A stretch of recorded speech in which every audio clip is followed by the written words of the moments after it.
ఒక మనుషునికి 100 గొర్రెలున్నాయి. సాయంత్రం పూట వాటిని లెక్క చూసినప్పుడు 99 ఉన్నాయి. ఒకటి కనిపించలేదు. అయితే తప్పిపోయిన తన గొర్రె కోసం ఆ 99 గొర్రెలను విడిచిపెట్టి అడవిలోకి మరలా వెళ్ళాడు యజమాని. తన గొర్రె ఎక్కడ చిక్కుబడిపోయిందో, ఏ ఇబ్బందిలో ఉందో, ఏ ఇరుకులో ఉందో, నాకు 99 ఉన్నాయి కదా అని సరిపెట్టుకోలేదు. తప్పిపోయిన నా గొర్రె పిల్ల ఎక్కడుందో నేను దాన్ని కనిపెడతానని, దాన్ని తిరిగి తెచ్చుకుంటానని ఆశతోటి లోపలికి వెళ్ళి, అడవిలోకి వెళ్ళి తిరుగుతూ ఉన్నాడు.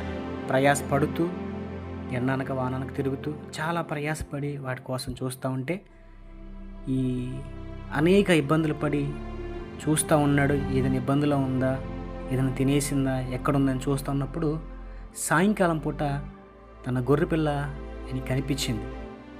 ఆ గొర్రెపిల్లను సంతోషంగా తీసుకుని తన భుజాల మీద ఎత్తుకుని ఆయన ఇంటికి వచ్చి ఎంతో సంతోషపడ్డాడు. తన స్నేహితులందరినీ, పొరుగు వారిని పిలిచి, మీరు నాతో కూడా సంతోషించండి, తప్పిపోయిన నా గొర్రె దొరికినదని వారితో చెప్పి చాలా సంతోషపడతా ఉన్నారు. ఆ తప్పిపోయిన గొర్రె ఎవరో కాదు, నువ్వు నేను. దేవుడు మనల్ని శ్రేష్టంగా చేశాడు, చాలా మంచిదిగా చేశాడు. మనం మన మార్గాన్ని చెరిపేసుకుని ఈ లోకలకు వెళ్ళిపోయినప్పుడు ఆయనే వచ్చి వెదకి రక్షించి మనల్ని కాపాడాడు. 99 నీతిమంతులు కంటే ఒక పాపి రక్షించబడుట మేలని పరిశుద్ధ గ్రంథం సెలవిస్తూ ఉంది. మరి ఆయన మనల్ని ప్రయాసపడి కొన్నాడు కదా, మరి నమ్మకస్తులుగా ఆయన కొరకు మనం ఉన్నామా? అలా జీవిస్తున్నాం.